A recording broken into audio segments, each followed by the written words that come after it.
Okay, this is just a quick update on the fence solar power project, but the next thing I really need to do is to reroute this armored cable. Having discovered a couple of days ago that I got a significant voltage drop on this 2.5 mil cable, I'm not going to replace it at this moment. I'm probably going to put a 6 mil in instead, but it runs in a very convoluted long way to get back to my consumer unit.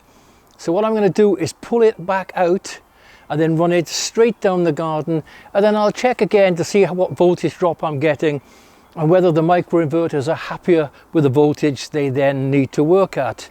These panels, despite being vertical, are producing fantastic power. Quite incredible.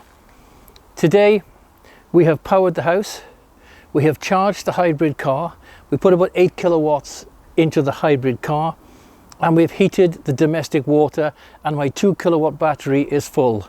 Now that's not bad going. Anyway, I'm going to shift this cable and then I'll be reporting back with the difference it makes to the performance of the micro inverters.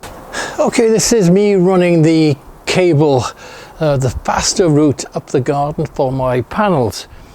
The consumer unit is at the moment in this room, in my office, my study.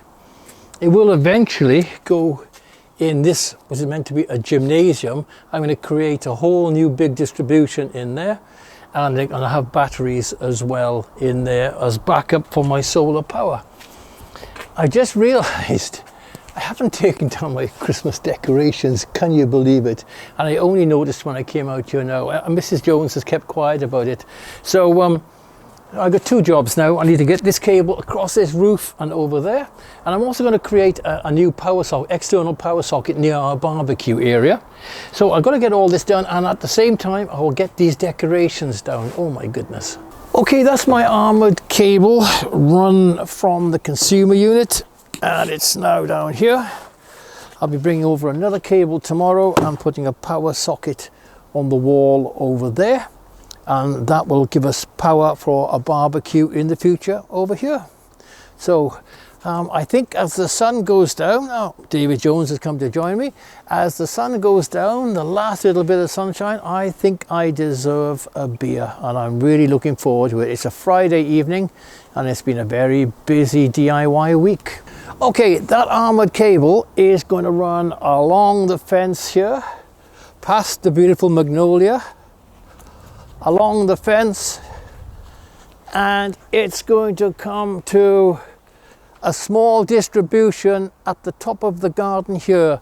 There'll be another RCBO fitted in that for safety, and I think that will do the job. It'll be a lot shorter run. It's still the 2.5, it's a lot shorter run, but for the future I'll upgrade it to a 6 mil in case I add any more solar panels, but I'm running out of space on the fences now. They're doing brilliantly, and I can't wait to make a start to finish video for all the fence power installation so that you can replicate it at home and don't make the same mistakes that I did. I'm also really looking forward, and people think I'm crazy, to putting terrazzo down as a path along the bottom, and we're going to grow things like peppers and aubergines along that very warm south facing spot down there.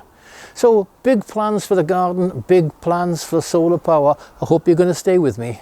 Okay, the power cable is over the roof, and I've installed a nice double socket here. And there's going to be, I said, a barbie going to go here, and it'll have some electrical oven in it. So this is going to be very handy. The cable has been rerun the length of the garden from the consumer right to the top where the battery storage is. It's a lot shorter route. So the cable runs all the way up the garden and terminates in the junction box right next to my Ecoflow Stream Max. I will be installing a small distribution up there. It's meant for EVs, but I'll be changing the parts inside. It was too cheap, too good an opportunity to miss a screw fix. So I'll be installing that hopefully tomorrow. I'm going to be reconnecting this double power socket here. This little distribution will go here when I put more wood across. I'll then be laying concrete down here in this section and covering it so it keeps the Ecoflow Stream Max nice and dry. Although it is actually IP67, it should theoretically be okay. I'm going to cover it, protect it a little bit from the weather. I know it may be a bit difficult to picture at the moment, but I'm hoping this is going to be a lovely terrazzo walkway from one side of the garden right to the other. Solar panels to the one side, garden to the other, and changed borders and a terrazzo path through the garden. Lots of plans, no time to do it. Well, something I did have time to do was to check out how the panels behave now that I've got the far shorter length of cable in and the voltage drop is going to be that much less. Just to recap on what was happening. I had roughly, at maximum power output, I had roughly a 12 volt drop on the cable, which meant to push power into the grid, the voltage at the microinverters had to be very high, and some of them were tripping out, basically shutting down.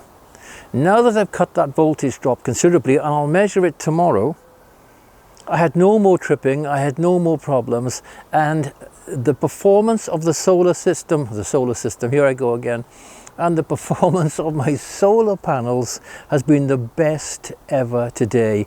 Absolutely superb. The Ecoflow Max, the Shelly smart meter, and my hot water diverter are now working in perfect harmony. So again, at the end of the day, a charged car, hot water, and we've used about 3 kilowatts in the house all day.